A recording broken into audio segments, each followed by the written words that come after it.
Well, I've got a feeling they won't like this. Let's begin.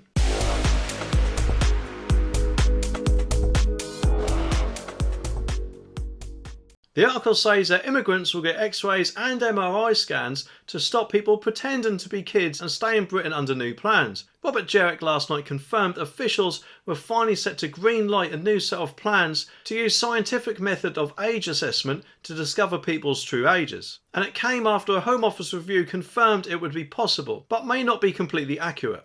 The Immigration Minister told MPs, "We're going to carefully consider that and come forward with the proposal in due course. I would like to think that we could implement it as quickly as possible, but if it's a complex and sensitive area."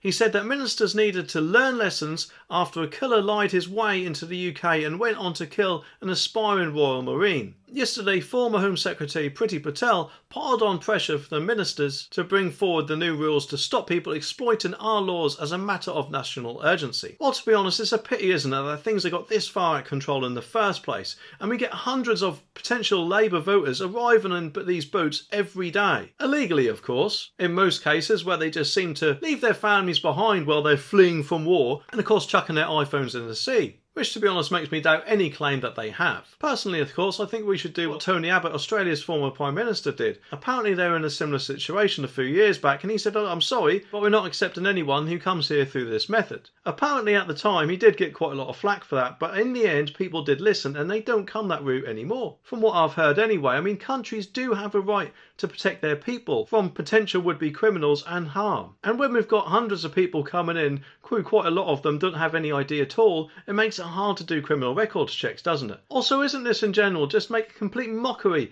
of our points-based immigration system, which they should be using in the first place, shouldn't they? But it often seems, of course, while it's okay for other countries to control their borders, if we do it, we're the bad guys, and I just think that's wrong. At the moment, migrants who cross the Channel as a family are not routinely separated, but there are fears that lone men may use this as a loophole to try and stay in the UK.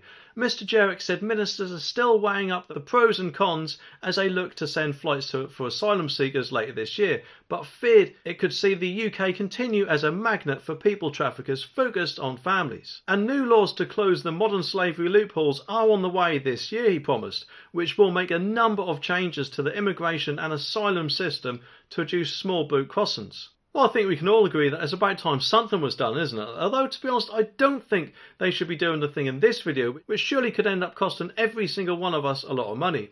Anyway, subscribe for more and I'll see you in the next one.